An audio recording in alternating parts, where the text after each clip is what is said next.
Oui, j'ai déplacé. Janju Bardo.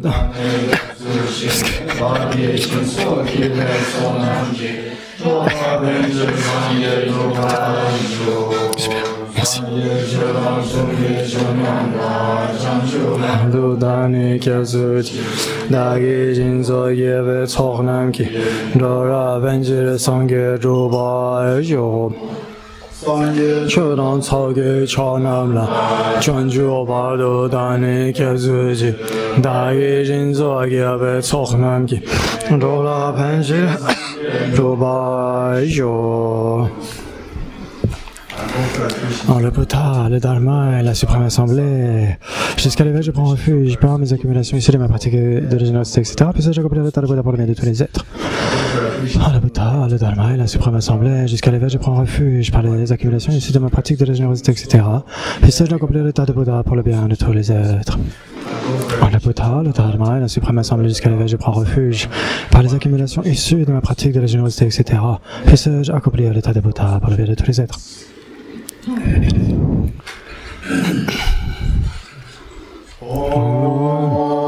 Ye dharma etu prabhava hetum te shandatagato yavadat te shanchayo niroda evam vadi mahashramanaye swaha Om ye dharma hetu prabhava hetum te sham tathagato yavadat te sham chayo niroda evam vadi mahashramanaye swaha Om ye dharma hetu prabhava hetum te sham tathagato yavadat te sham chayo niroda evam vadi mahashramanaye swaha. Tous ces phénomènes qui viennent de cause, les causes ont été enseignés par le Tathagata, de même que leur cessation, ainsi par le grand renonçant. Yata Om Gate Gate Paragate Arasam Gate Bodhisvaha Yata Om Gate Gate Paragate Parasam Gate Bodhisvaha Yata Om Gate Gate Paragate Parasam Gate Bodhisvaha Tadyata Om Gate Gate Paragate Parasam Gate Bodhisvaha.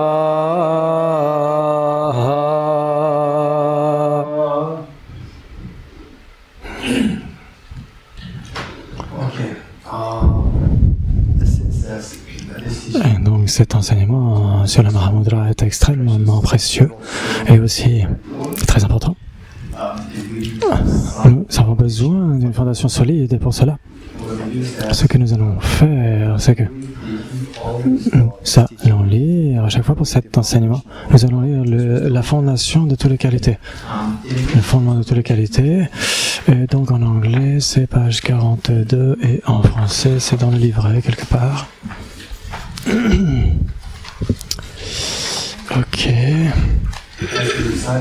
Et quand nous le récitons, quand nous le lisons, imaginons que tous les Bouddhas et les Bodhisattvas sont là avec nous. Et tous les parents, nos parents. Yes. It's okay for you, please? Like that? Like this. Yes. And also, yes. Yeah. It's better now? C'est mieux? Better? Start.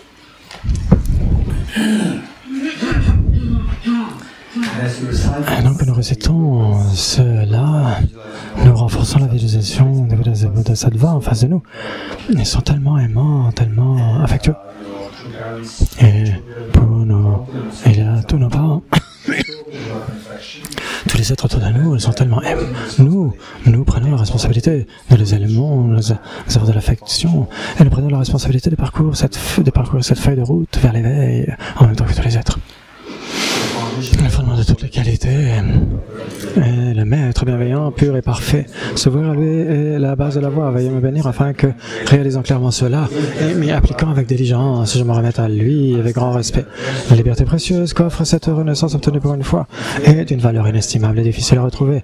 Veuillez me bénir afin qu'en comprenant cela, je fasse naître la pensée qui s'en relâche jour et nuit en extrait l'essence. Cette vie est aussi impermanente qu'une bulle d'eau, puis je me souvenir qu'elle décline rapidement et que très vite survient la mort. Après la mort, de même que l'ombre suit le corps, les actions blanches et noires sont suivies de leurs effets. Veuillez me bénir afin que, fermement convaincu de cela, je veille toujours et attentivement à abandonner toute négativité, si minime soit-elle, et à accomplir toute action vertueuse. La poursuite des plaisirs samsariques est la porte de toute souffrance. Source d'insatisfaction, ces plaisirs ne sont pas fiables. Veuillez me bénir afin qu'ayant pris conscience de ces désavantages, j'aspire intensément à la félicité de la libération. Suscité par cette pensée pure naissent l'attention, la vigilance et une grande circonspection. Veuillez me bénir afin que je prenne à cœur l'observance des vœux de Pratimoksha, racine des enseignements, tout comme je suis moi-même tombé dans l'océan de Samsara. Tous les êtres, nos mères, y sont aussi tombés. Veuillez me bénir afin que je en prenne conscience, m'exerce au suprême esprit et prenne la responsabilité de libérer ces êtres transmigrants. Si je m'en tiens à la seule production de l'esprit d'éveil sans mettre en pratique les trois sortes d'éthique, je n'atteindrai pas l'éveil. Veuillez me bénir afin qu'ayant bien compris cela, j'observe avec grande ardeur les vœux de Bodhisattva. Veuillez me bénir afin qu'ayant apaisé les distractions envers les objets incorrects et analysé correctement le sens de la réalité, je fasse naître rapidement dans mon continuum mental la voie qui unit le calme mental et la vue profonde. Veuillez me bénir afin que, devenir réceptacle pur par la pratique de la voie commune, je franchisse l'excellent guet des êtres fortunés. Le suprême véhicule de Vajra. Dès lors, la base d'accomplissement des deux types de réalisation est l'observance pure des vœux et engagements sacrés. Veuillez me bénir afin que, fermement convaincu de cela, je les protège même au prix de ma vie. Veuillez me bénir afin qu'ayant réalisé l'importance des deux stades, essence du Vajrayana, je réalise les enseignements du Saint Maître en m'adonnant avec grande ardeur et sans relâche à la pratique des 4 sessions. Ainsi, ils puissent les maîtres qui montrent la noble voie et les amis spirituels qui la pratiquent jouir d'une longue vie. Veuillez me bénir afin que tous les obstacles extérieurs et intérieurs soient définitivement apaisés dans toutes mes existences, sans être jamais séparé des maîtres parfaits. Puisse-je jouir de la splendeur de Dharma et parachevant les qualités des terres et des voies, puisse-je rapidement atteindre l'état de Vajradhara.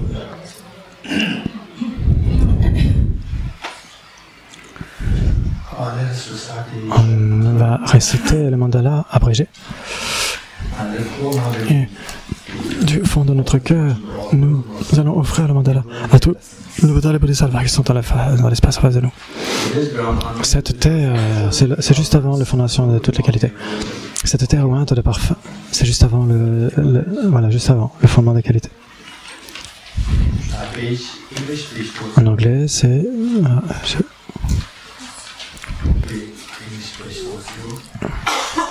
3-4-0 en anglais, et nous c'est juste avant le fondement de toutes les qualités. Voilà. Cette terre ointe de parfum jonchée de fleurs ornée du mamelo des 4 continents de soleil de la vie, je la visualise comme un champ de Bouddha, je l'offre. Puissent tous les êtres jouir de cette terre pure.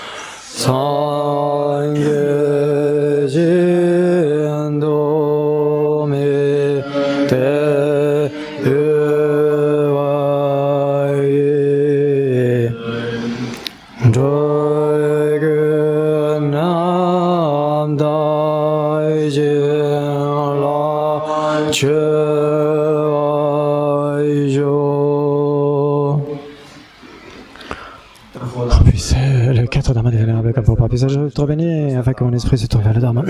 Puisse être béni afin que ma pratique du dharma soit sur la voie correcte. Puisse être béni afin que la voie soit libre de défauts. Puisse être béni afin que les défauts soient vus à la lumière de la sagesse supérieure.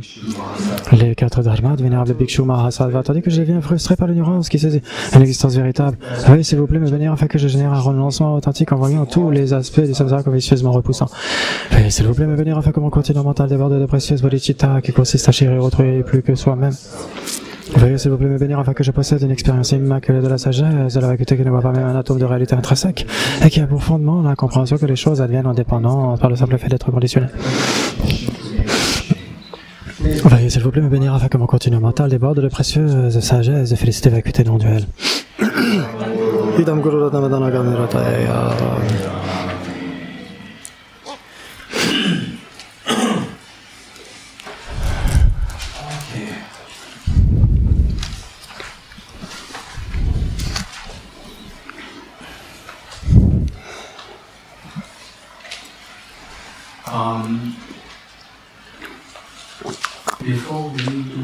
Avant que nous fassions quoi que ce soit, ce dont nous avons besoin de garder à l'esprit, c'est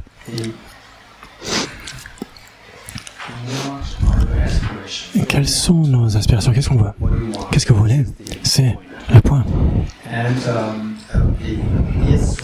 Et donc bien sûr, de temps en temps, ce sera interactif, des sessions où je vais vous poser des questions et vous pouvez essayer de donner des réponses. Et donc, c'est que tout ce que nous allons apprendre, nous allons essayer de générer la conviction. C'est très important d'obtenir la conviction. Vous avez besoin d'être activement impliqué dans cela. Parfois, et donc justement, je vais vous poser des questions pour faire cela. Et donc, ça va être toute partie de cela. Bien sûr que tout le monde n'aura pas la chance de donner des réponses, mais dans votre esprit, vous allez essayer de trouver des réponses. Cela va vous rendre actif. Votre esprit sera activé et il va continuer à grandir. C'est très important. Donc, la première chose que nous devons garder à l'esprit, c'est que pourquoi? Qu'est-ce que nous recherchons? Quel est le sens de notre vie? Quel est le sens de la vie? Et quel est le but de la vie? Pourquoi? Qu'est-ce que je recherche? J'ai pris renaissance sur cette planète, avec mes deux parents, dans un endroit. Quel est le but de mon existence? C'est la question. Qui veut répondre? Qui veut donner une réponse? Quel est le but de l'existence de votre vie? C'est trouver le bonheur définitif qui est avec nous. Et après, j'ai pas entendu à la fin. Y amener avec nous tout ce qu'on aime. Le bonheur définitif. Ah, ok, merci. Oui. So we are looking for definitive, everlasting happiness, ultimate happiness, and to bring with us all our beloved ones.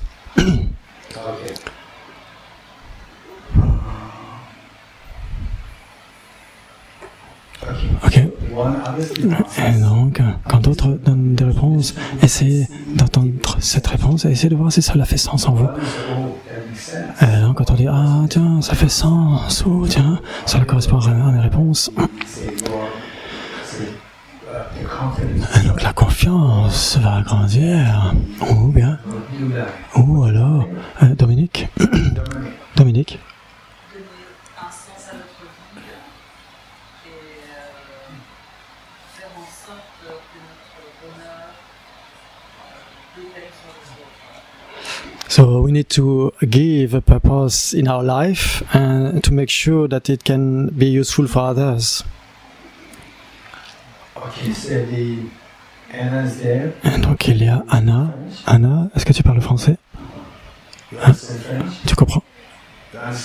Tu comprends le français? A little bit. A little bit. Donc ce que j'ai, c'est les personnes qui dépendent en anglais, parce que quand Jimba va traduire en anglais, vous allez peut-être pas entendre au fond. Donc dans ce cas-là, vous pouvez venir plus proche. Parce que si vous comprenez le français, c'est encore mieux.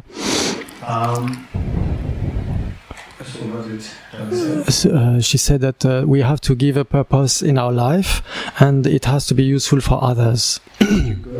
Bien. Yes, Monique.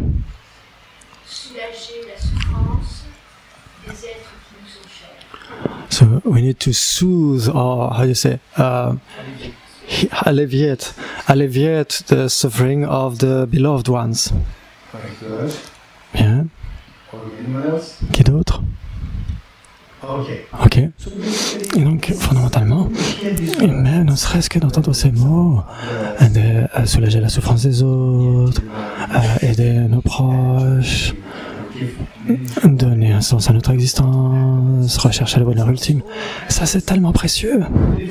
Croyez-le ou non, dans ce monde, 99% des personnes n'entendent même pas ces mots. C'est toujours comment détruire mes ennemis, mes voisins, etc. Ce n'est comment avoir des conflits avec la famille. Ça c'est tellement précieux, au contraire. Et donc, ce que je dis, c'est que vous devez d'abord commencer par cela. N'allez pas vraiment dans les tantras, les mantras, etc. Vous devez d'abord commencer avec avec quoi on commence. Donc, il y a des gens, par exemple, qui recherchent l'argent, il y a des gens qui recherchent la possession, la richesse, d'autres recherchent le pouvoir, d'autres recherchent l'autorité, etc. Et donc, il y a des gens qui recherchent les aventures. Donc il pourrait y avoir tellement de différences différentes. Et donc c'est toujours pour rechercher le bonheur. Et donc pourquoi est-ce qu'on a besoin de pouvoir et une bonne famille? Pourquoi vous avez besoin de ceci et de cela? Et vous réalisez que je me sens heureux quand je recherche le bonheur. Qui d'entre vous est d'accord avec cela? Levez les mains. Et donc c'est une chose. Il y a tellement de peurs dans notre vie, des souffrances qui sont là. Par exemple, les peurs du Covid-19. Et aussi, on veut se débarrasser des souffrances, des peurs. C'est une chose. Et aussi, on recherche le bonheur. Définitif. Et donc, dites-moi, qui est cette personne qui veut se débarrasser des souffrances, qui veut obtenir le bonheur? Qui sont ces personnes-là? Est-ce que c'est les hommes ou les femmes? Est-ce que c'est les hommes ou les femmes? Hein? Est-ce que c'est les hommes ou les femmes? Lesquels? Les deux. Les Français ou les pas Français? Les deux. Les bouddhistes et les pas bouddhistes. Les croyants ou les non-croyants? N'importe qui, c'est la réalité. C'est la réalité, n'importe qui recherche à se débarrasser des souffrances et avoir un maximum de bonheur. Et quel est le niveau de souffrance dont les gens veulent se débarrasser? 10% ou 50%? Si possible, 100%. Et qui? Ce sont les Français ou les non-Français? Tous, les hommes ou les femmes, tous. Et donc, et pour ce bonheur, quel degré vous voulez rechercher comme bonheur? 10%, 50% ou 100%? Si possible, 100%, c'est la réalité. Ne l'oublions pas, c'est la chose basique que nous partageons tous. Nous voulons nous débarrasser de toutes les souffrances et obtenir un maximum de bonheur. Et là, l'autre question, c'est est-ce que c'est possible? Est-ce que c'est possible? Est-ce que, par exemple, Charles Darwin a dit non, ce n'est pas possible? Le Bouddha a dit c'est possible. Darwin a dit non. Et non, parce que vous avez vos instincts basiques, la peur, l'anxiété, vous ne pouvez pas vous débarrasser des peurs, vous ne pouvez pas vous débarrasser de votre attachement, de votre colère.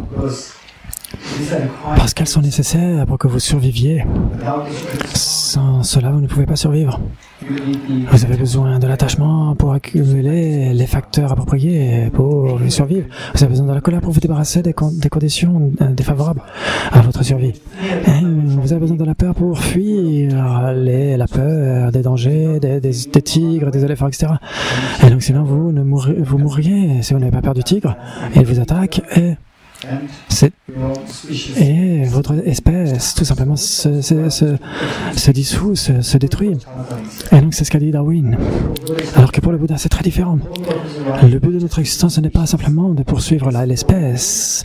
C'est pour que vous expérimentiez ce que vous voulez. Vous voulez l'absence totale, la liberté totale par rapport aux souffrances et un maximum de bonheur. C'est ce que vous voulez. C'est votre but.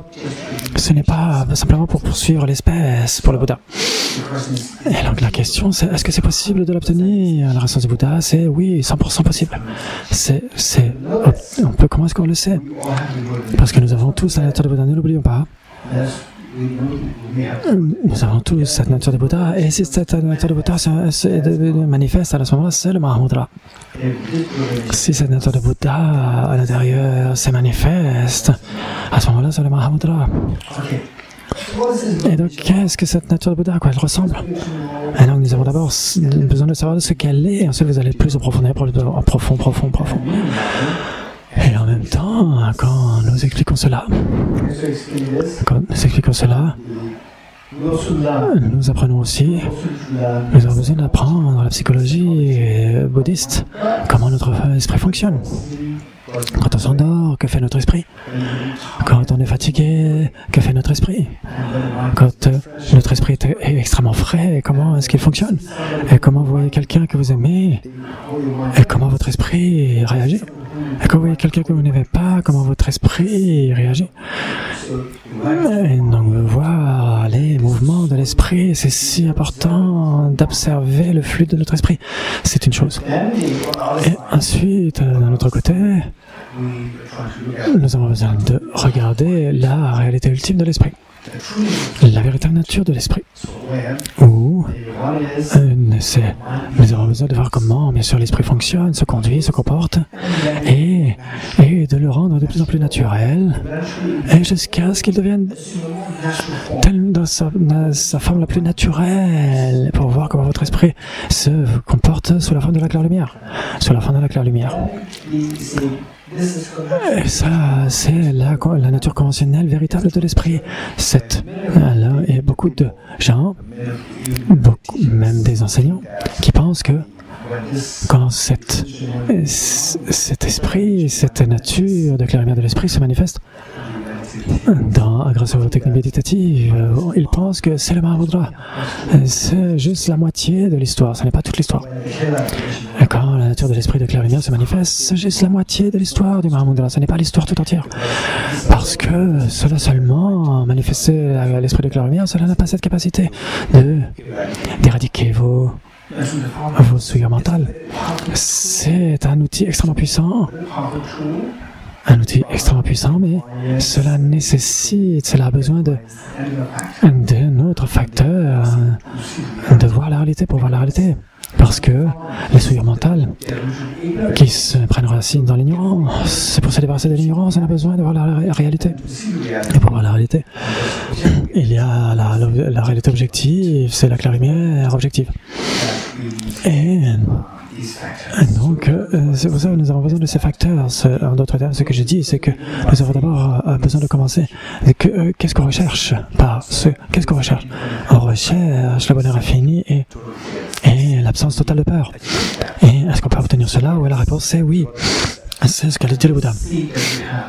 Et donc, pourquoi? Parce que nous avons la graine, nous avons la nature de Bouddha.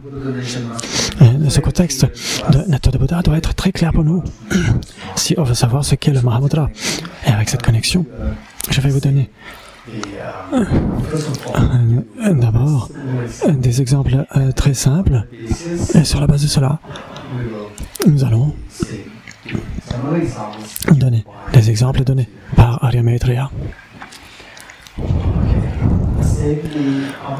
Notre esprit, quand on regarde l'esprit, on voit que quand vous voyez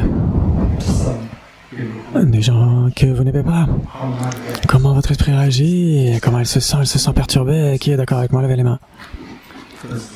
Il y a une certaine agitation qui est là. Ce n'est pas la véritable nature. Ce n'est pas la véritable nature. Et quand vous aimez quelqu'un, et là aussi votre esprit prend une autre forme très différente. Et en hiver, par exemple, quand il fait tellement brumeux, tellement terne, des petits jours, des jours très brefs, et il fait humide, et il fait froid, comment votre esprit fonctionne, comment il se comporte? Il se conforte tellement dans le creux de la vague, tellement lourd. Et quand il fait beau, en été, au printemps. Et donc là, c'est tellement magnifique, il fait beau, et les jours commencent à rallonger, et ça commence à être plus sec. Et là, votre esprit se sent plus léger. Qui est d'accord avec moi? Levez les mains. Maya, est-ce que tu es d'accord ou pas? Parfois, mais pas toujours. Parce qu'on peut aussi être heureux quand c'est gloom et quand c'est brumeux. Tu es sûr? C'est intéressant. Ok. Je vais apprendre ça de toi. Et donc ça c'est comment notre esprit fonctionne, comment il se comporte, comment fonctionnent les situations à l'extérieur. Et donc ça encore, est-ce que c'est votre véritable nature? Non. C'est l'esprit poussé, repoussé, attaché, attiré, repoussé par les facteurs extérieurs. Mais la question, mais quelle est la véritable nature de l'esprit? Est-ce que les facteurs sont là ou pas? Comment l'esprit se comporte sous sa forme naturelle? Ça c'est extrêmement merveilleux. Si l'esprit n'était pas affecté par les facteurs extérieurs, comment l'esprit se comporte, c'est extrêmement splendide. C'est tellement clair, tellement pur, qu'il ne soit pas affecté par les facteurs extérieurs. Et donc ce que je dis, c'est que c'est tellement clair et pur, on pourrait se dire, ok, ne pas avoir une idée très claire de ce que cela signifie, ne vous inquiétez pas. Après un certain temps, il faudra expliquer ce qu'est l'esprit. Qu'est-ce que l'esprit? Et comment le voir? Et ce sont des choses qui doivent être explorées pas à pas.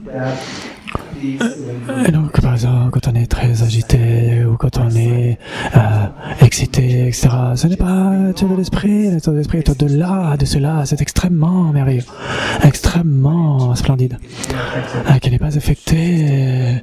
Cet état qui n'est pas affecté par les facteurs externes, c'est extrêmement merveilleux. En d'autres termes, c'est tellement radieux, c'est plein de radiance, plein de compassion et plein de sagesse. Et bien sûr, plein de puissance, c'est ce que c'est. Et donc, une analogie donnée par Arianaga Arjuna, c'est que la véritable de l'esprit, c'est comme par exemple,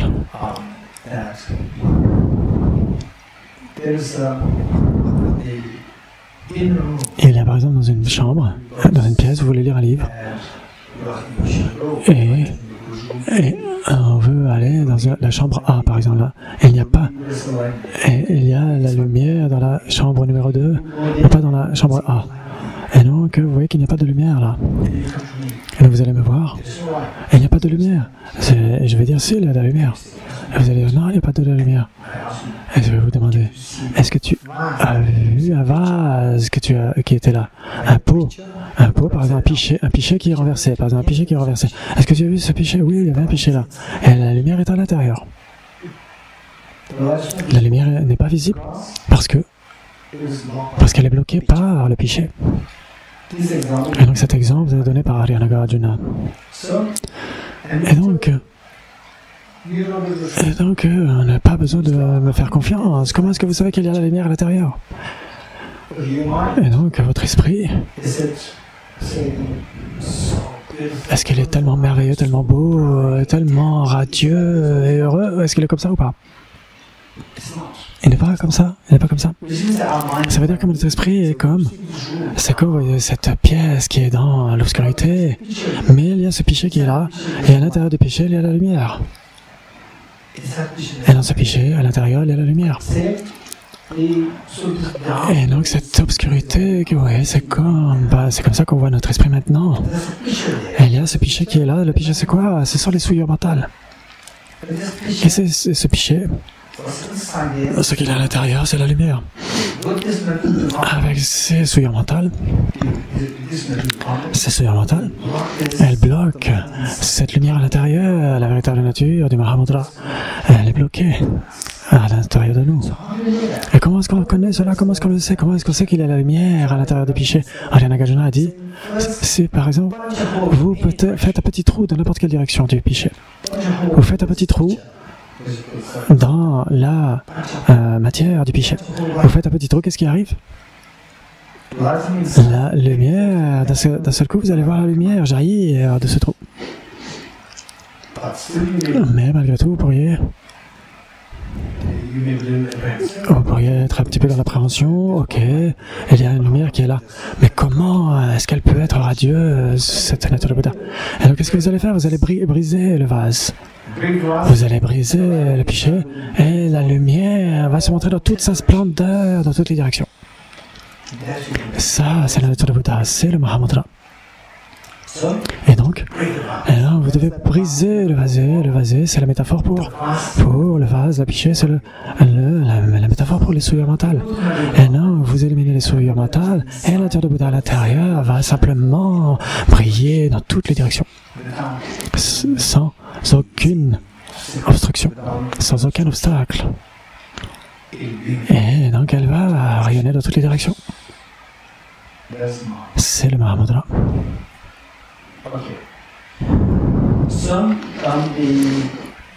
Et donc avec cela, un exemple qui est si important pour nous à connaître, c'est par exemple, s'il fait très chaud, extrêmement chaud, et on prend, par exemple, quelqu'un prend de l'eau très sale d'une rivière très sale. Les gens qui ont entendu mes enseignements, il y a 2 ans en arrière, il y a les enseignements des jours derniers. Et donc, vous êtes très familier avec ce qui est extrêmement important. Et non, mais simplement parce qu'on l'a entendu plusieurs fois, cela ne veut pas dire que il ne faut pas le sous-estimer pour autant, c'est tellement important. Et donc, parce qu'avec cette métaphore, vous pouvez l'appliquer à votre esprit. Et vous avez la conviction que vous avez aussi la nature de Bouddha. C'est si précieux. Et donc cette eau très sale, vous êtes très assoiffé. Et il n'y a pas d'autre choix. Il n'y a que celle-là qui est disponible. Est-ce que vous allez boire cette eau? Vous allez dire non. Ah non, pas du tout. Elle est tellement sale. Et donc ce que l'on va faire, c'est que on va soumettre cette eau à une purification, un processus de purification. On va dire par exemple les filtrations, les ionisations, etc., les différents types de processus pour purifier cette eau. Elle devient tellement propre. Et donc toute l'eau que vous avez, qui est disponible du robinet ou du marché, etc., des magasins, elles sont toutes passées par ces processus de purification. Alors ce que vous avez maintenant, c'est exactement la même chose que l'eau qui vient du magasin. Est-ce que vous allez la boire? Oui. Pourquoi? Elle est tellement propre. Et donc dites-moi, cette eau qui est très propre, d'où est-ce qu'elle vient? Cette eau propre, d'où est-ce qu'elle vient? Elle vient de Mont Kailash ou de Mont Everest ou de l'eau très sale de la rivière. Qui veut répondre? Levez les mains. D'où est-ce qu'elle vient cette eau que vous buvez là? Est-ce qu'elle vient d'une source dans les montagnes ou d'une eau polluée? Virginie? From the very dirty water from the river. De la même eau, de la même rivière très sale, qui est d'accord avec Virginie? Levez la main. Oui, elle vient de cette eau très sale. Maintenant, n'oublions pas cela. Par exemple, avec cela, nous allons voir que cette eau très sale, qu'est-ce qu'elle est? Alors que vous la passez à la purification, et l'eau très claire, vous n'avez pas besoin d'apporter l'eau claire qui vient du Mont Everest. Vous avez simplement besoin d'éliminer les impuretés, et l'eau potable survient. Et souvent, on a une statue de Bouddha, par exemple, qui est faite de bronze. Par exemple, ou de cuivre, par exemple. Le cuivre, c'est le cuivre. Par exemple, ici, C'est peut-être du laiton, oui, ou peut-être de la terre cuite, plaster, de la résine, ok. Donc on va dire que c'est fait de cuivre, on va dire que c'est cuivre, du cuivre.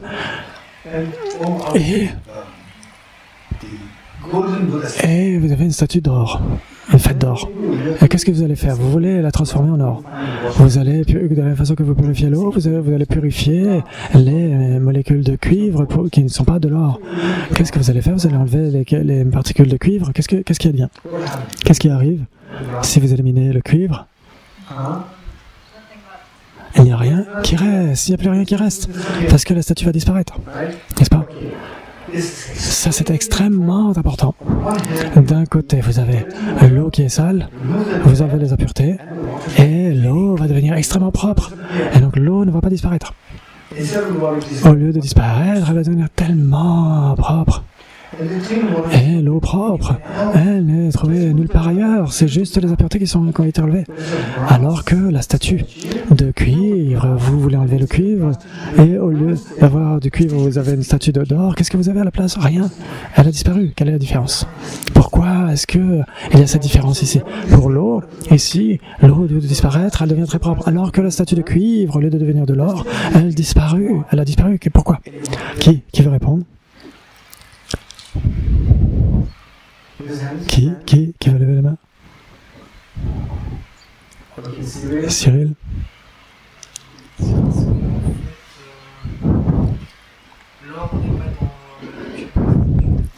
Because gold is not in the nature of the statue. Because gold is not in the nature of the statue. Et l'eau alors? But for the water, it's in its very nature. Qui est d'accord avec Cyril que c'est dans la nature de l'eau, alors que pour la cuivre, ce n'est pas dans la nature de l'or? Virginie, tu es d'accord? Oui. Maya? Oui. Véronique?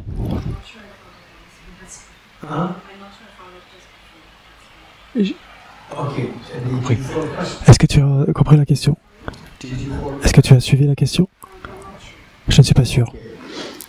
La question, je vais la répéter. C'est très important.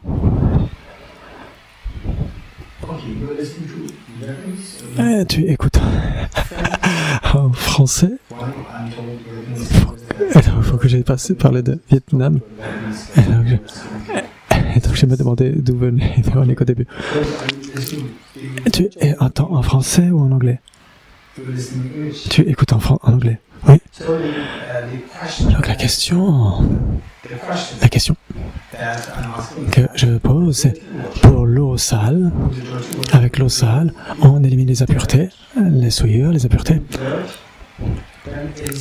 Et au lieu de faire que l'eau disparaisse, elle devient propre. Tu es d'accord? Oui, très bien. Et pour la statue de cuivre, tu veux faire en sorte qu'elle devienne de l'or. Et donc pour cela,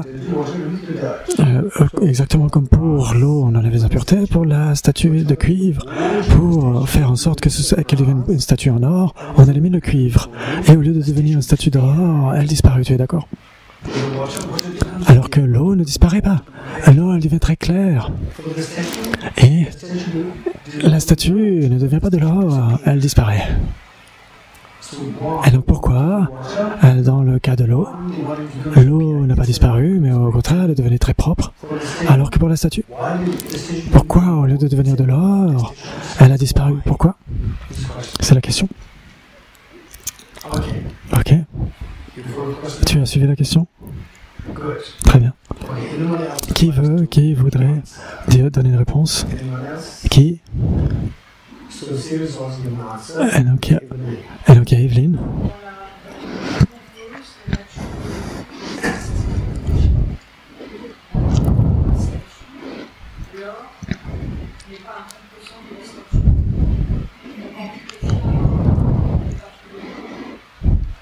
So the nature of clear water is in the muddy water, is inside the muddy water, but the gold is not in the nature of the brass statue. Qui est d'accord avec Evelyne et Cyril? Cyril est d'accord avec lui-même.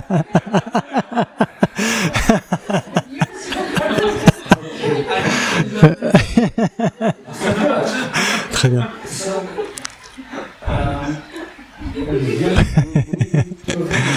Donc, tout le monde est d'accord, oui?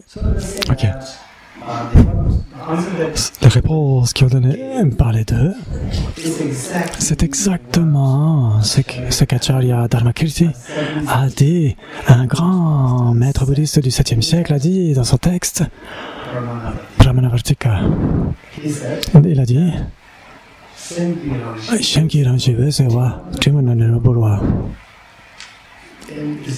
en tibétain. Il a dit en français, la véritable nature de l'esprit est la claire lumière. La véritable nature de l'esprit est la claire lumière et les souillures mentales sont adventices. Je vais l'expliquer. Je vais le répéter. Acharya Dharmakirti a dit ça dans son texte, Paramanavartika. Il a dit la nature de l'esprit, la véritable nature de l'esprit est claire lumière. Les souillures mentales sont adventices.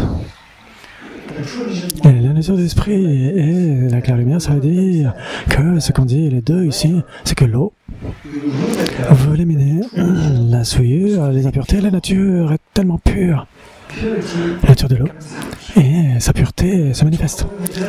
Et donc, mais bien qu'elle soit très sale, à quel point elle soit là, la saleté n'appartient pas à la nature de l'eau. Vous éliminez les souillures, la véritable nature de l'esprit, de l'eau, elle ne fait que se manifester.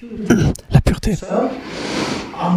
Notre esprit est comme l'eau sale, notre esprit n'est pas comme la statue de cuivre de Bouddha. C'est comme la nature de l'esprit est comme l'eau très sale. À quel point elle est sale. Vous éliminez les impuretés, la véritable nature de l'esprit se manifeste, vous éliminez les saletés de l'eau et sa pureté va se développer, va se manifester. Qui est d'accord? Oui, c'est exactement le cas avec notre esprit. Vous éliminez les souillures mentales et la pureté va se manifester. Éliminez la colère, la compassion se manifeste. Éliminez l'ignorance, la sagesse se manifeste. Et éliminer la faiblesse. C'est quoi? C'est covetous. Comment dire? La faiblesse d'esprit, le courage va se développer. Éliminer la colère, la compassion va se développer.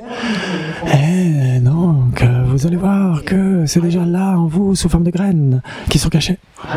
Elles se cachent, elles sont obscurcies. Ces qualités sont obscurcies, exactement comme la pureté de l'eau sale. La pureté de l'eau sale est là, mais elle est obscurcie par les saletés, par les polluants. Et donc, ces polluants ne sont pas dans la nature véritable de l'eau. Les polluants ne sont pas dans la nature véritable de l'eau. Comment on le sait? La véritable nature de l'eau, elle est très différente, même si elle n'est pas visible à ce moment-là. Vous éliminez les souillures adventices. La nature de l'eau qui n'est pas la véritable nature, ce sont les natures adventices. La nature de l'eau, qui n'est pas la nature véritable de l'eau, c'est la nature adventice de l'eau. De l'eau. Et donc la souillure, la saleté, les polluants, vous les éliminez, et la véritable nature va se manifester. Ça veut dire que les souillures ne sont pas dans sa véritable nature. Ah mais la souillure, mais tiens, on se dit, tiens, mais cette eau est très sale, mais ce n'est pas sa véritable nature. C'est pourquoi les polluants sont connus comme étant les natures adventices de l'eau. De la même façon, notre esprit, et la véritable nature de l'esprit est tellement merveilleuse, mais n'est pas visible, à cause des souillures mentales qui obstruent cette nature véritable. Ces souillures mentales, telles que, par exemple, qui veut en parler de ces souillures mentales? Quelles sont les souillures mentales? À quoi ça ressemble? C'est quoi, par exemple? La colère, les afflictions, la jalousie, la convoitise, l'attachement, l'égocentrisme, l'attachement, l'ignorance, la saisie du soi. Est-ce que ça a été vraiment tout englobant? les afflictions grossières, les vues fausses. wrong views.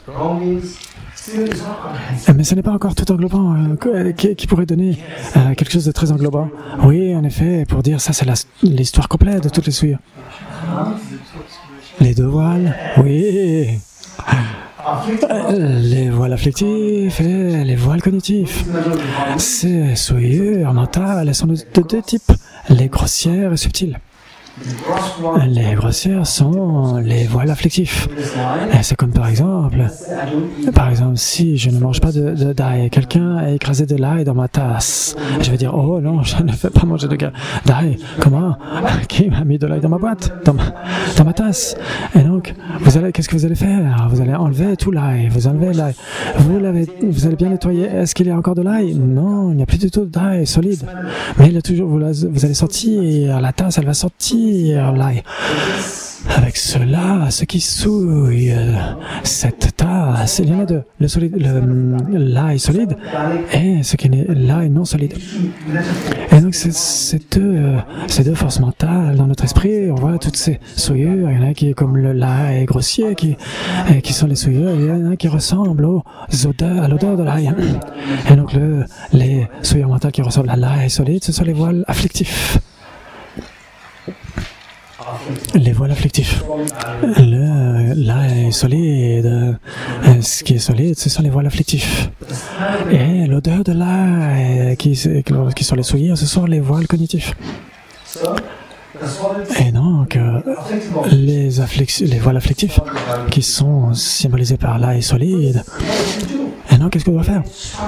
Cela vous empêche d'obtenir le nirvana. En termes séculiers, c'est ce qui vous empêche d'obtenir l'absence de peur.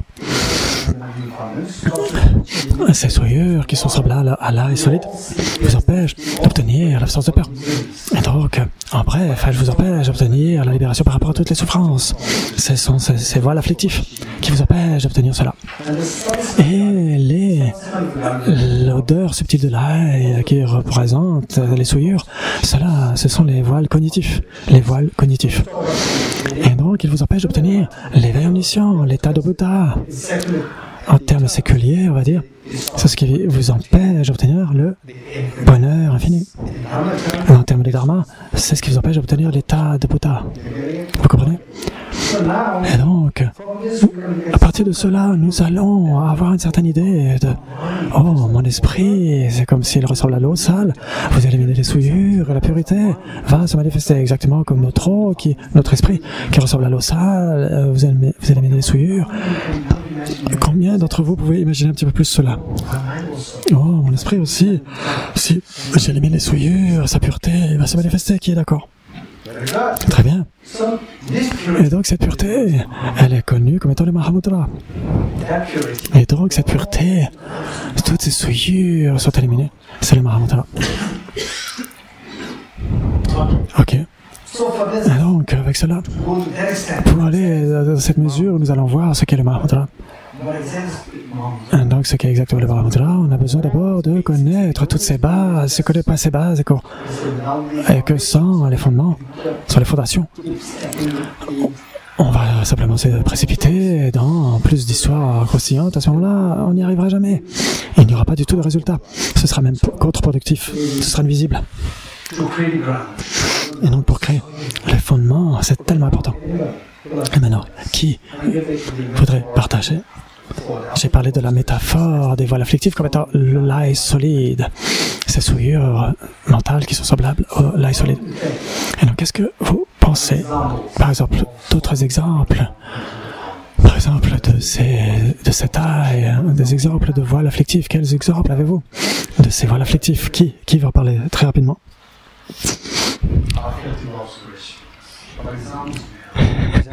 Quels exemples nous avons? Levez les mains. Peine. La colère. La peur. L'attachement, la jalousie, la haine, hatred.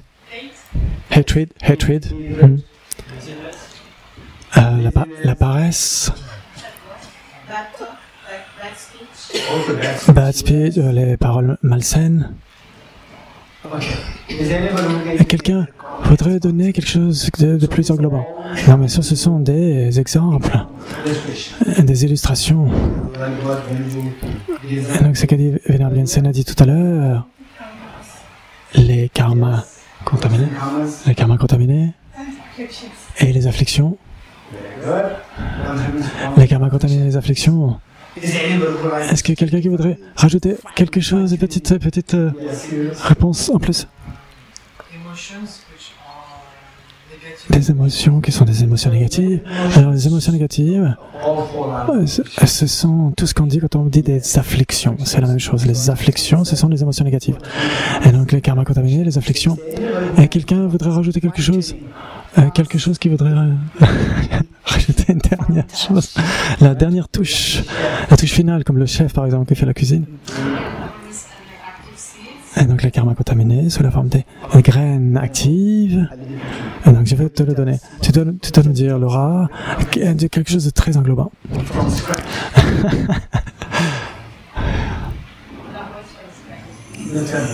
Qu'est-ce que... Les karmas contaminés et les graines actives, ainsi que les afflictions, bien. Et il manque quelque chose encore. Il manque encore un petit morceau. Ok. Dis-le encore une fois. Les karmas contaminés et leurs graines actives, ainsi que les afflictions. Ok. Anne-Sophie, tu as quelque chose ou pas? Tu n'es pas très satisfaite? Si, tu es satisfaite? Ok, ouais, à moitié. Ok. Et donc tu as donné quelque chose de comme ci, comme ça. Et donc, Cyril, qui ça? Okay, vous êtes dans la même école, vous êtes dans la même classe. Laura et Anne-Sophie, vous êtes dans la même classe pour les programmes d'études de Tibet House. Et donc Anne-Sophie a dit ah non, c'est pas encore, c'est comme ci, comme ça. Thomas. L'ignorance qui saisit un soi, c'est intéressant. Ou est-ce que ça, dans quelle catégorie ça va? Ça va dans les afflictions. Ok. Marie. Je dirais les 10 non-vertus. Ok, the 10 negativities. Oui, les 10 non-vertus. Elles tombent dans le karma contaminé. Qui d'autre? Christine. La souffrance inhérente conditionnée, ça c'est intéressant. Dans quelle catégorie?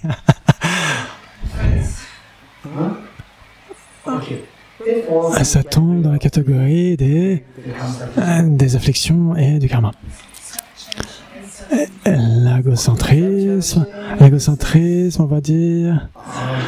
Ok. Peut-être l'idée que le soi existe de manière indépendante. Ok, donc ça c'est l'ignorance qui saisit un soi, c'est que a mentionné Thomas. Il a dit. Donc ça tombe dans cette ignorance qui saisit un soi qui appréhende le soi comme existant de manière véritable. C'est l'ignorance qui saisit un soi, ça tombe dans la catégorie des afflictions. Maintenant, il manque encore quelque chose. Qui veut rajouter? Qui peut trouver la dernière touche? Guillaume. Craving. Donc tu vas le dire d'une manière tout englobante. Qu'est-ce qui constitue le voile afflictif? Guillaume. Ok. François. Le lien, l'aliénation. Ok, les vraies origines. Et donc, qu'est-ce que c'est? Karma et affliction. Ok. Donc, c'est la même chose que ce qu'on avait dit. Les seeds. Les graines des afflictions. On n'a pas mentionné. Maintenant, tu peux le formuler selon tes propres mots. Et donc, le karma, les afflictions et leurs graines. Le karma, les afflictions et leurs graines. Ben, tu avais donné la réponse, non? Tu ne l'avais pas? Ok. Le karma contaminé, les afflictions. Et leurs graines correspondantes, actives. Anne-Sophie est tellement contente maintenant. Anne-Sophie, elle est satisfaite. Maintenant, ce qu'a dit Ben, c'est parfait. Ce qu'a dit Ben Genzen là, a dit, quel est le problème? Qu'est-ce que tu as dit? Ah, je n'avais pas dit le karma contaminé. Bien sûr. Pourtant, tu parlais tout le temps de combination avant. Et donc, la soif. La soif, c'est... Oui, c'est vrai. Où est-ce que ça va? Où est-ce que ça va? Donc, les afflictions. Les afflictions. Et donc, c'est ce qui est... Ça, là, c'est tout englobant quand on dit, en effet, les afflictions.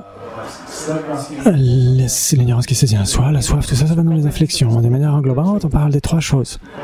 Les karmas contaminés, les afflictions et leurs graines respectives qui sont actives. Ok. Mais certains enseignants, même des enseignants très standards, qui ont beaucoup de, de sérieux dans les enseignements, qui sont extrêmement respectés de manière très casuelle, ils vont dire juste le karma et les afflictions. Il n'y a rien de mauvais là-dedans. Nous devons simplement travailler avec des nuances, tout simplement. Et donc c'est voilà afflictif. Maintenant, une autre question. Qu'est-ce qui constitue les voiles cognitifs qui va en parler? L'ignorance. L'ignorance, c'est dans quoi? Dans les voiles afflictifs ou voiles cognitifs?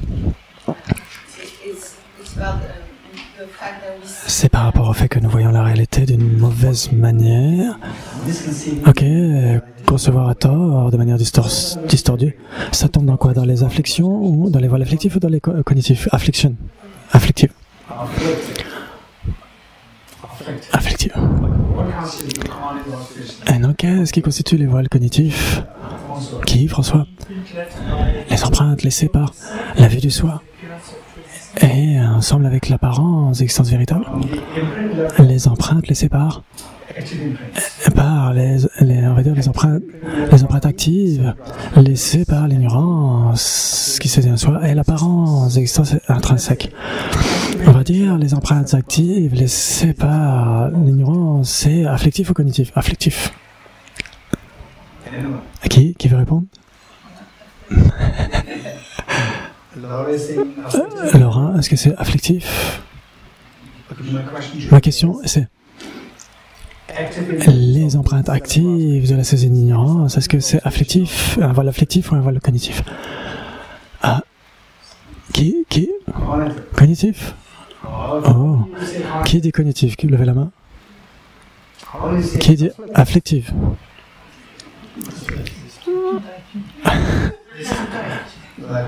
Par exemple, il y a les empreintes de l'ignorance qui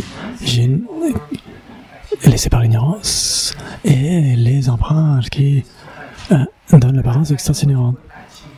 Donc je ne sais pas, est-ce qu'on entend par actif? Cette terminologie, je n'ai pas entendu.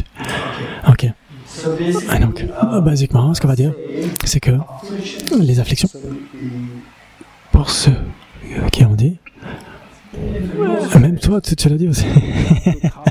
Le karma, les afflictions et les graines actives. Et donc tu as parlé des graines. J'ai l'habitude de dire graines pour ce qui génère les afflictions. Ok. Tu dois me dire. Ne va pas écouter quelqu'un d'autre. Les empreintes de l'ignorance qui ont le pouvoir de donner l'apparence d'existence inhérente. Et l'apparence d'existence inhérente sont le voile cognitif. Ok, donc on va le mettre comme ça. On va le formuler comme ça, c'est très important. Ça, c'est si important. Ok, et il y a des nuances qui sont là. On doit connaître tous ces aspects. Donc d'abord, on va dire que une graine de pomme, un pépin de pomme, un pépin de pomme, la pomme, le pépin qui est actif et celle qui est grillée. Et celui qui est grillé. Vous avez un pépin de pomme qui est actif et il y en a qui est grillé. Celui qui est grillé, vous le mettez dans la terre, rien ne va pousser. Alors que le pépin qui est actif, la graine active, elle peut être activée pour générer le pommier. Oui. Ok. Donc c'est pourquoi, ici, j'ai dit, l'ail solide qui est, et l'eau l'odeur de l'ail, une fois qu'on a éliminé l'ail solide. L'odeur de l'ail, on ne peut pas dire qu'on puisse, ça ne peut pas donner de l'ail solide à partir de ça. Tu comprends? Et donc l'odeur de l'ail solide, ce sont les graines qui ne peuvent pas germer dans des afflictions, plus du tout, elles ne peuvent plus. Donc ce sont des graines inactives. C'est inactif du point de vue de donner des afflictions, mais cela engendre l'apparence existence inhérente. Alors, c'est ce que je suis en train de dire. Cela ne va pas donner des afflictions. Alors c'est pourquoi cela ne tombe pas dans les voiles afflictifs. Mais c'est toujours un voile. Et donc, ça doit nécessairement tomber dans l'autre catégorie, le voile cognitif. N'est-ce pas? Et donc, en d'autres termes, les graines actives des afflictions et les karmas contaminés, leurs graines actives, ça veut dire que les graines qui ont la capacité, des empreintes, qui ont la capacité de générer des karmas contaminés et des afflictions, elles tombent dans la catégorie des voiles afflictifs. Vous comprenez? Et les graines, une autre certaine classe d'empreintes ou de graines, parfois on les appelle des latences, c'est un meilleur mot, latence. Et donc, ils n'ont pas la capacité de générer ces afflictions et ces karmas contaminés. Ce sont connus comme étant les voiles cognitifs. C'est comme l'odeur de l'ail dans la boîte, dans la tasse. L'ail solide a été éliminé. Alors, c'est pourquoi je vais le formuler à nouveau. Les latences subtiles, il y a une connotation qui n'a pas la capacité de générer les afflictions et les karmas contaminés. Et donc, ce sont des voiles cognitifs. Qu'est-ce qu'on appelle les voiles cognitifs? Les voiles qui nous empêchent d'obtenir l'état d'éveil. Vous comprenez? Ok. Maintenant, l'autre question, c'est combien d'entre vous ont pu me suivre jusqu'à maintenant, jusqu'à moi? Combien d'entre vous m'avez suivi? Ce qui veut dire que nous avons des souillures mentales qui sont deux, qui entravent la nature de l'esprit, le Mahamudra. Et donc, ce qui nous empêche d'avoir cela, ce sont des souillures mentales. Et donc, il y en a deux, les grossières et les subtiles, qui sont comme l'ail solide et l'odeur subtile de l'ail quand on a éliminé l'ail, vous devez croire. Ok, les deux. Et donc, cet ail solide qui est la métaphore pour les voiles afflictifs. Et c'est la présence de cela nous empêche d'obtenir le nirvana, la libération du samsara. Et les subtils qui renvoient à l'odeur de l'ail, ces souillures mentales qui sont plus subtiles, qui renvoient aux voiles cognitifs. Les voiles cognitifs. Alors, qu'est-ce qu'elles font?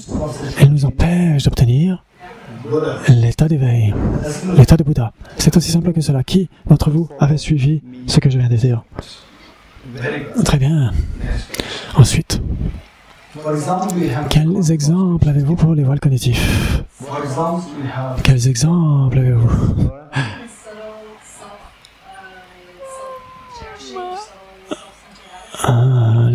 L'égocentrisme subtil, l'attitude égocentrique subtile, je ne vais pas dire oui ou non, on va le garder, on va essayer d'écouter ce que disent les gens comme Laura par exemple. L'égocentrisme. L'égocentrisme, qui d'autre? Ill will. Ça va où? Dans quelle catégorie? Les afflictions. Et les afflictions, ça tombe dans quoi? Dans quelle voile? Les voiles afflictifs. Et donc la malveillance, ça va dans les voiles afflictifs, pas dans les voiles cognitifs. Qui d'autre?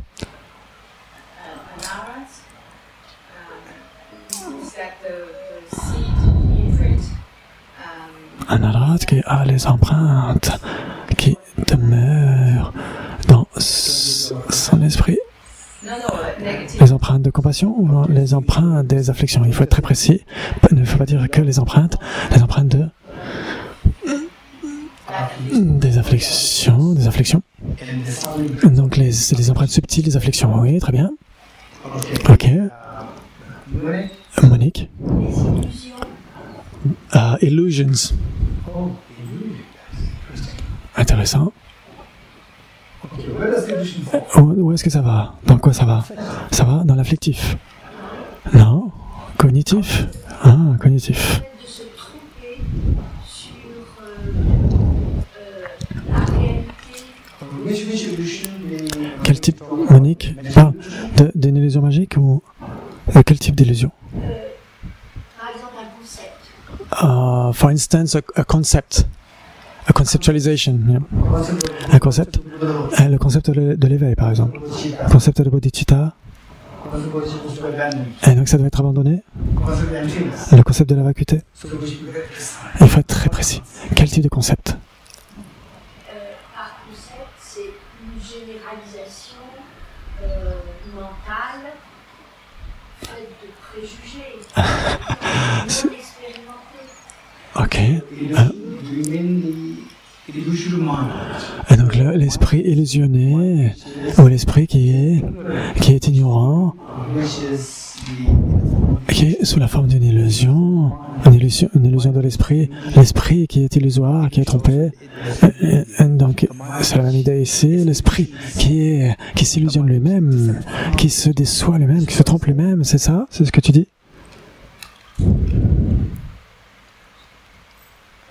Oui. En reprenant, qui se trompe lui-même, ou en reprenant des images, des idées sociales générales, non expérimentées par lui-même. Okay. So that type of mind who has mental images, generalizations, and so on, which doesn't cope with itself. Ça, c'est intéressant. L'esprit, par exemple, qui conçoit différentes choses qui pourraient ne pas être réelles. Les concepts comme cela pourraient survenir. Ça, c'est intéressant. Donc, cela tombe dans quoi? On a cela, par exemple, on rêvasse la journée, etc. C'est la distraction. La distraction, ça tombe dans quoi? Dans les voiles afflictifs, oui.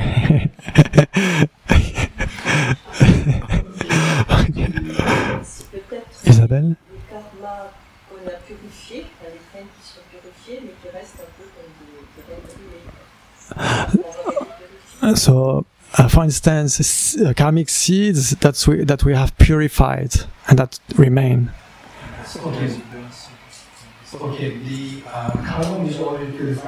Les karmas qui ont été purifiés, les graines demeurent comme des graines grillées, des graines inactives. Ça, c'est intéressant, en effet.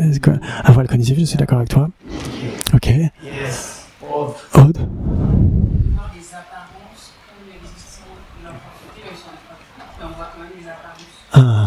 So the fact that there are some mistaken appearances, even if we don't believe in them. Les apparences trompeuses, les apparences erronées, et même si on n'y croit pas. Et donc l'apparence erronée, et là par exemple, si on met des lunettes bleues, vous allez voir par exemple le mur qui est blanc, vous allez le voir bleu. Et non, il n'est pas bleu, mais vous avez l'apparence continue du bleu, donc c'est une apparence erronée qui est là. Ça fait partie du voile cognitif, oui, bien. Qui d'autre? Toutes les réponses que vous avez données, tu as dit l'apparence erronée, et Isabelle, tu as dit les graines karmiques qui sont inactives, qui viennent des karmas qui ont été purifiés, mais les graines sont là, qui sont les graines inactives. Et les graines inactives, et l'apparence d'existence véritable. Qui d'autre? Qui avait dit quoi? L'attitude égocentrique subtile, et Thomas aussi avait dit l'égocentrisme. Vous devriez être capable de m'expliquer à moi et aux autres d'une manière, ce que vous avez identifié comme étant le valeur cognitif, de quelle manière cela vous empêche de devenir un Bouddha. Comment vous pourriez l'expliquer?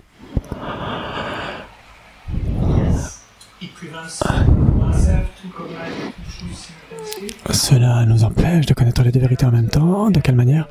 Parce que on appréhende l'apparence d'existence inhérente en même temps avec l'absence d'existence inhérente en même temps. Donc il y a cette apparence d'existence véritable. Et donc quand ça va se stopper, quand on va voir la vérité ultime, Do you know that Vous savez que, donc ce qu'a dit François, what François ce qu'a dit François, c'est que quand vous avez l'apparence d'existence véritable, elle vous empêche de voir la vérité ultime. Simultanément, comment? Si on voit une vérité conventionnelle avant d'être un Bouddha, on ne voit pas en même temps. Non, ça c'est que tu as après. Ma question c'est, comment est-ce que cela, comment est-ce que cette apparence d'existence véritable t'empêche, toi, de voir les deux vérités simultanément et directement? Parce qu'elles sont contradictoires, parce qu'on ne peut pas avoir les deux en même temps. Et non, tu n'as pas besoin de parler des apparences. À ce moment-là, tu n'as pas besoin de...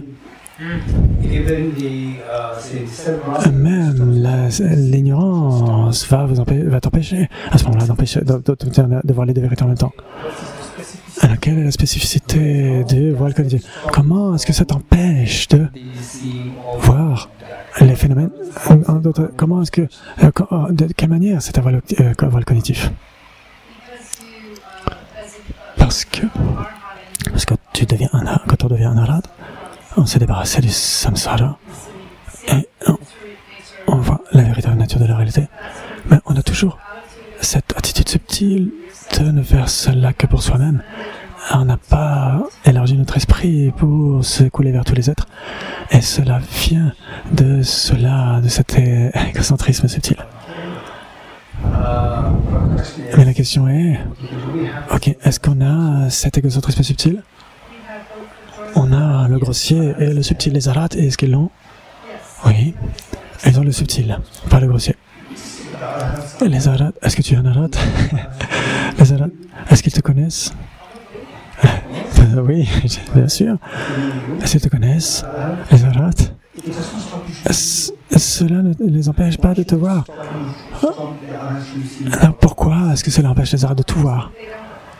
Ils le voient, mais ils n'ont pas le désir.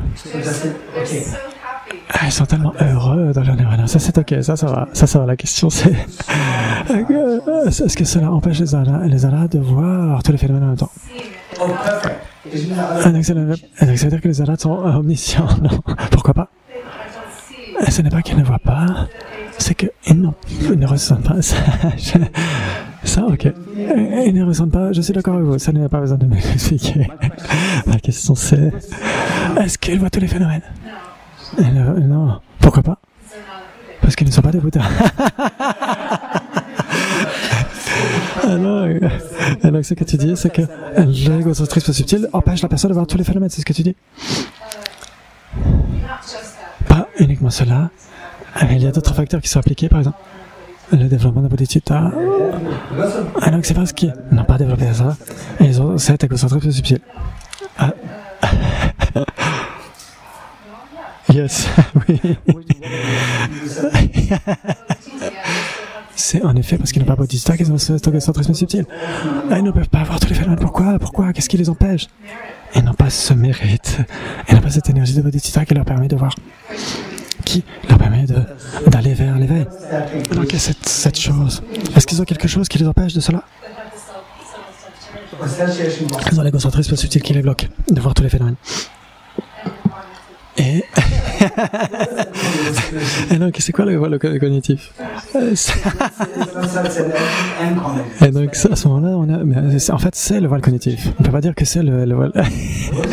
Bodhisattva n'est pas un voile cognitif, mais c'est ce qui le bodhisattva t'empêche, non?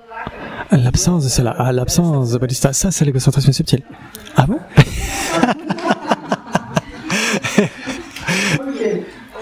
Aude? Okay.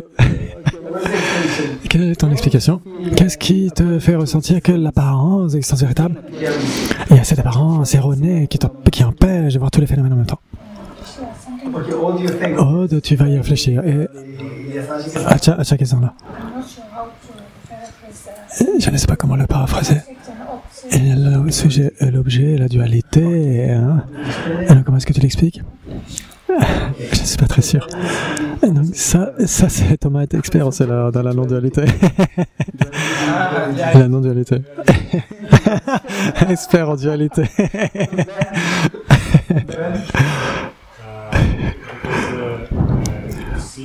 lorsqu'on voit l'objet qui apparaît comme intrinsèquement réel, et l'esprit est piégé dans l'objet et ne s'écoule pas vers les autres phénomènes simultanément. Parce qu'il est piégé dans les phénomènes. Quand je vois Ben, et donc je suis piégé dans Ben. Et donc je ne vois pas les autres personnes. Si c'est dans votre champ visuel, oui. Et donc cela ne bloque pas les autres personnes d'être vues.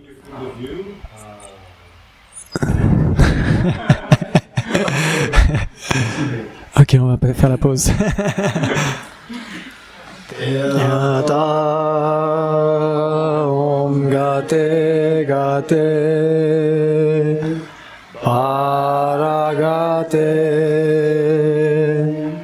parasangate bodhi swaha tadyata om gate gate paragate parasangate bodhi swaha tadyata om gate gate paragate parasangate bodhi swaha